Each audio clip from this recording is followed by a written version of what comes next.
Hello साहेब, नमस्कार. मी राहुल बोलतो, प्रवीण देशमुख. थोडीशी आमची मागणी अशी आहे की आमच्या इकडं म्हणजे हे पुराचं एक प्रकरण झालं.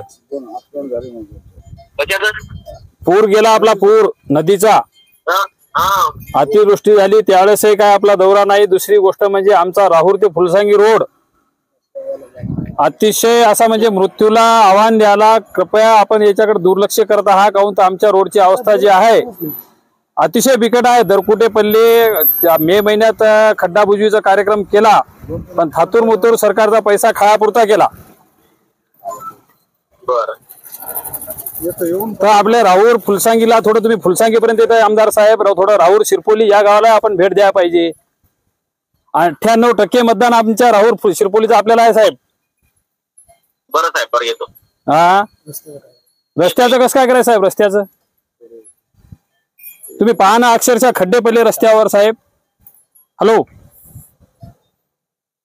हॅलो नमस्कार. आज आपण फुलसावंगी ते राहूर या रोडवर आहोत. आपण पाहू शकता की या रोडची काय हालत झालेली आहे. अतिशय खड्डेमय हा रस्ता झालेला आहे. मे महिन्याच्या नंतर एकदा दोनदा या रस्त्याची डागडुजी झाली, परंतु हा सर्व पैसा जो आहे पाण्यात गेला. आपण इकडे पाहू शकता की मोठ्या प्रमाणात जे आहे त्या रोडवर खड्डे पडलेले आहेत. फुलसावंगी ही महागाव तालुक्यातील सर्वात मोठी बाजारपेठ आहे आणि राहूर आणि शिरपुली या रस्त्याने जवळपास विदर्भ आणि मराठवाड्यातील 30 ते 40 गावाचे जे प्रवासी आहे ते प्रवास करत असतात. शिरपुली आणि राहूरून मोठ्या प्रमाणात विद्यार्थी सुद्धा या रस्त्याने प्रवास करत आहेत. अतिशय खड्डेमय परिस्थिती जी आहे या रोडची झालेली आहे. राहूर येथील काही नागरिक आपल्या सोबत आहेत. काय सांगसाल, किती दिवसापासून या रोडची परिस्थिती अशी आहे?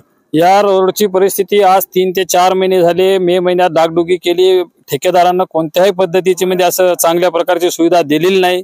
प्रशासनाचं अक्षरशः याकडे दुर्लक्ष आहे. आज राहूर ते फुलसांगी हे अतिशय म्हणजे आमची बाजारपेठच फुलसांगी असल्यामुळे राहूर शिरपोली हे 2-3 गाव त्याला कनेक्ट आहेत. मराठा विदर्भवाड्यातील मेन ठिकाण म्हणजे आमचे हे रोड आहे आणि प्रशासनाचं या गोष्टीकडे दुर्लक्ष आहे. आमचे आमदार इतकी अतिवृष्टी झाली पण आणि त्यांची एक चक्कर सुद्धा आमच्या एरियात झालेली नाही. जाणून बुजून दुर्लक्ष करत आहेत.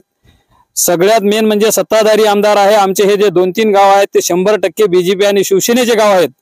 आमचं शासन असून आम्हाला सुविधा नाहीत. याच गोष्टीची आम्हाला सर्वात मोठी दुःख म्हणजे खंत आहे.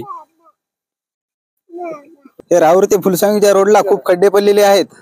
आमची सरकारला विनंती आहे की आमचा रस्ता या जायसाठी चांगला करून द्या. शाळेचे लेकर काही की विद्यार्थ्यांना आमच्या बाहेरगावी शिकायला जायला लागते. रस्त्याला खड्डे खूप पडलेले आहेत. पेशंट न्यायला तकलीफ होते रात्रीच्या वेळी. सरकारला एवढीच विनंती आहे की आमचा राहूर फुलसांगी रोड हे रस्ता चांगला झाला पाहिजे. तेच आपण पाहू शकता की फुलसावंगी आणि शिरपुली या रस्त्यावर मोठ्या प्रमाणात खड्डे पडल्यामुळे शिरपुली आणि राहूर आणि परिसरातील नागरिकांना जे आहे प्रवास करण्यासाठी अतिशय अडचणीचा सामना करावा लागत असल्याचं त्यांनी आपल्याशी बोलताना सांगितलं आहे. चाळण झालेल्या रस्त्याची दुरुस्ती करून देण्याची मागणी त्यांनी प्रशासनाकडे केली आहे. मराठी 9 न्यूज साठी सचिन उबाळे, महागाव.